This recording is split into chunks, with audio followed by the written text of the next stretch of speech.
চাদর সরাইয়া দিতে পুরো মাঠে কান্নার রোল পড়ে গিয়েছে, মনে হয় কিয়ামত কায়েম হয়ে গেছে।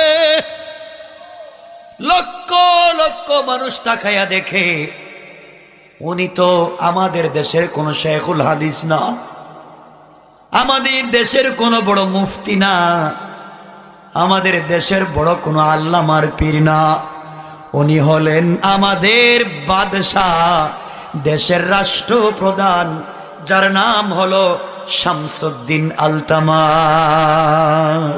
আল্লাহু আকবার। একজন রাষ্ট্রপ্রধান হওয়ার পরে, একজন প্রেসিডেন্ট হওয়ার পরে তিনি বলতেছেন বুকে হাত দিয়া, রাষ্ট্রের সবগুলা দায়িত্ব আদায় করার পরেও আমার তাহাজ্জুদ ৪৫ বছরে ছুটে যায় নাই, আমার ৪৫ বছর থেকে তাকবীরে উলা ছুটে যায় নাই, ৪৫ বছর থেকে আসরের সুন্নাত ছুটে যায় নাই, ৪৫ বছরে কোন নারীর দিকে তাকায় নাই। মানুষ তাকায়া দেখে বাদশাহ শামসুদ্দিন আলতামাস। আমার বন্ধুগণ, একটা রাষ্ট্রের প্রাইম মিনিস্টার, প্রধানমন্ত্রী, রাষ্ট্রপতি, বাদশাকে এত পরিবর্তন করে দিতে পেরেছে একমাত্র আল্লাহর বই আর আল কোরআন।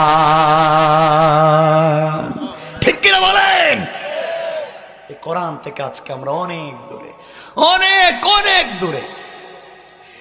এই জন্য আল্লাহ এই সমস্ত বান্দাদের দিকে লক্ষ্য করে শয়তানকে বলছেন, শয়তান, ও শয়তান, তুই সবাইকে ধোঁকা দিতে পারবে, কাদেরকে ধোঁকা দিতে পারবে না? আল্লাহ বলছেন ইল্লা ইবাদাকা মিনহুমুল মুখলাসিন।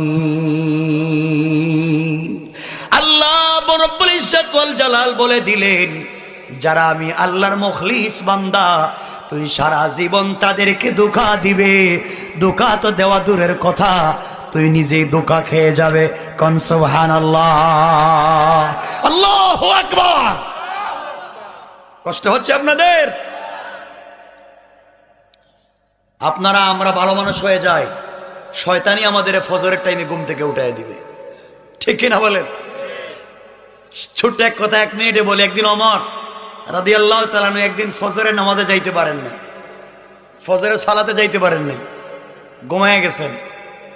ঘুম থেকে উঠতে দেরি হয়েছে, সকালবেলা রসুলের দরবারে গিয়ে কান্না শুরু করছেন, ইয়া রাসূলুল্লাহ, আমি শেষ, ওমর তো হালাক, ধ্বংস হয়েছে, আজকে নামাজে আসতে পারেনি। এই যে কান্না, সব সম্পত্তি আল্লাহর রাস্তায় দান, সারা জিন্দেগি আল্লাহর রাস্তায় ওয়াকফ, সব কিছু করবেন, কানতে কানতে